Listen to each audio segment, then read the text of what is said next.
constitutional principles. Jerry Jr., I know I referred to you as a reverend. I've done that before, and it's by accident because I knew your dad so well. You made a choice, and you quoted your father about electing a president, and we're not electing a minister or a preacher or a pastor. Explain. Right.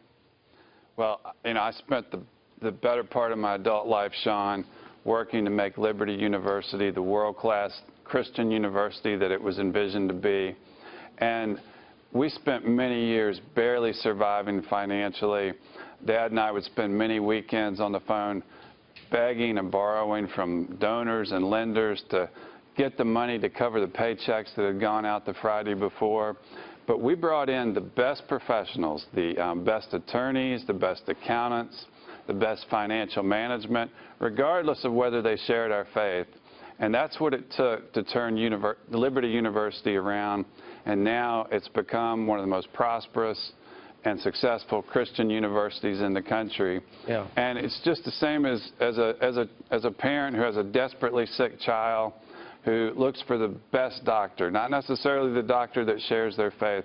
I think the United States is at the same place that Liberty University was in the early 1990s, and I think that we need someone who has turned companies around, even used the bankruptcy laws. We never did, but somebody who has actually, in the real world, turned companies around, turned his own companies around, made them prosperous.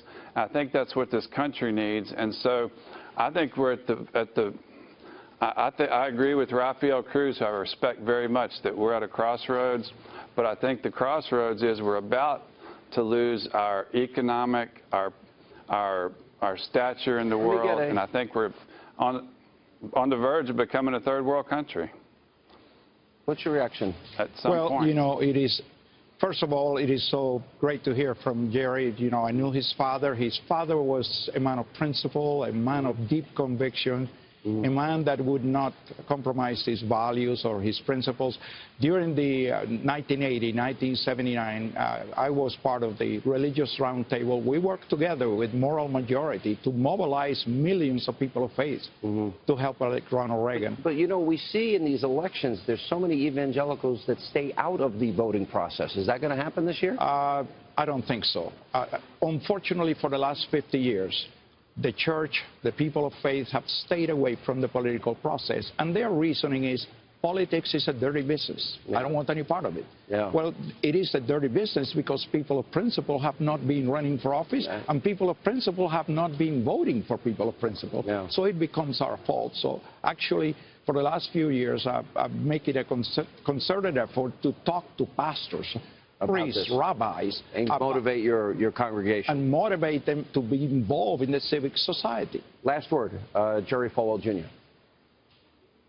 Well, I've gotten to know Donald Trump very well over the last 4 years, and I think he is a businessman of the highest honesty and integrity. I think he's a wonderful father. I think he treats his employees. I've seen their loyalty to him, and I think he treats them well. And I believe that he is the right man for this country at this point in our history, with our financial situation, with our debt approaching $24 trillion. If we hit $24 trillion, a lot of experts say that we can't recover. And I just think we need a businessman. I think it's time for a businessman to run this country, somebody from the private sector, a citizen legislator. And I may not feel that way 4 years from now, and I may not have felt that way 4 years ago, but I think we're at a crucial point, and he's the only person who is equipped